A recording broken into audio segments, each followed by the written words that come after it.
is a park. Yan, ito na naman pala yung lichen. Yan. Lagi siyang nasa puno na cherry blossoms. But we will not be talking about lichen today. Instead, nakita ko lang ang katawan ng cherry blossom. Yan. Ang puno ng cherry blossoms. Malaki. Marami siyang twigs. Marami din siyang bulaklak. Ayan. Mahirap lang yun. Ayan. Very pink. Ayan. Ayan, may langaw. Ayan. Ayan, is that a fly?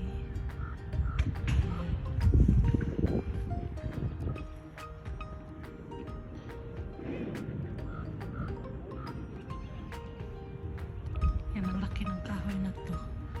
Ayan, tingnan nyo. Ano siya ng bulaklak. Ayan. Yan ang buong puno. Ayan.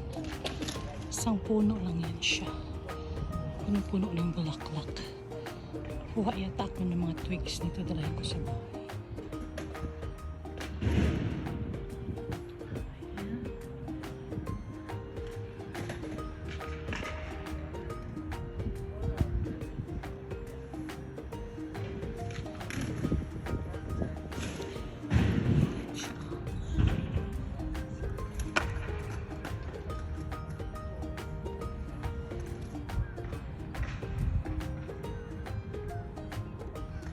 Like what I said, this kind of cherry blossom has 5 petals. Ayan. Even pati ang kanyang petals. Kasi yung first cherry blossoms na nag-bloom 2 weeks ago, and even ang kanyang petals. So ito even siya, meron siyang 5 petals each.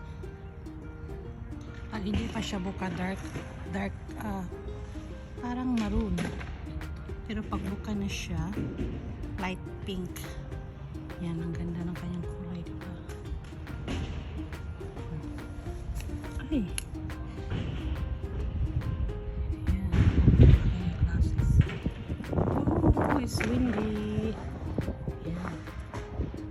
Sumasayaw siya sa hangin. Sumasayaw sa hangin.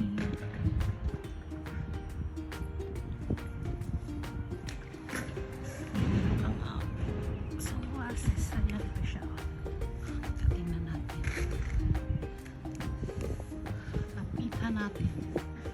Shuk. Ayan. Ayan siya. Ang ganda niya.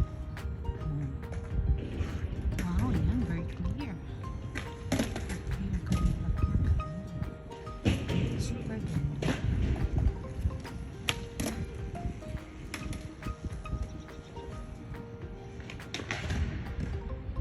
Super beautiful. I just don't know if pwedeng kainin ng bulaklak ng cherry blossoms. Siguro pwede siyang gawing tea.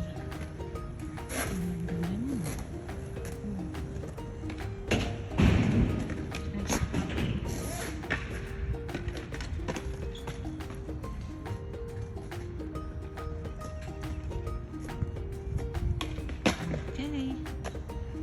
All about these cherry blossoms, lovelies. I hope you like this video.